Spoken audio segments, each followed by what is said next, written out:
এই বিশ্ব ব্রহ্মাণ্ডে মানুষের জন্ম হয় পৃথিবী নামক এক গ্রিন হাউসে, যেখানে মানুষ মায়া নামক অদৃশ্য এক আজব বস্তুর বাঁধনে করে হারিয়ে যায় মহাসমুদ্রে। একদিন ঠিকই ফিরে যাওয়ার নিশ্চয়তা পাওয়ার পরেও মানুষ নামের বোকা বস্তুগুলো পড়ে যায় দায়িত্ব নামক এক প্রশ্বাসে, যা গ্রহণ বা পালন করা অপরিহার্য। সময় নামক অদৃশ্য বাতাসে এই বোকা বস্তুগুলো গা ভাসায়, যা এই পৃথিবী নামক গ্রিন হাউসে টিকে থাকার জন্য আবশ্যক। মহান ব্যক্তিত্বরা সময়কে কেন সমুদ্রের স্রোতের সাথে তুলনা করেছে জানেন? সময় এমন এক বস্তু যাকে ধরে রাখা এবং আলোকে ধরে রাখার চেষ্টা দুটোই বৃথা। সময়কে ধরে রাখতে পারি না বলে সময়ের মূল্য আমাদের কাছে অনেকটা বেশি।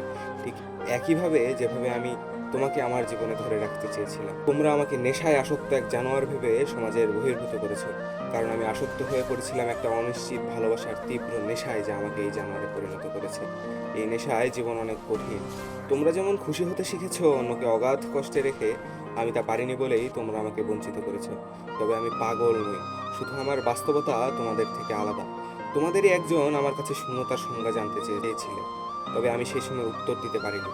তবে সেই সময় আমার বোধগম্য ছিল না তুমি এক শূন্যতার উদাহরণের সামনে দাঁড়িয়ে আছো।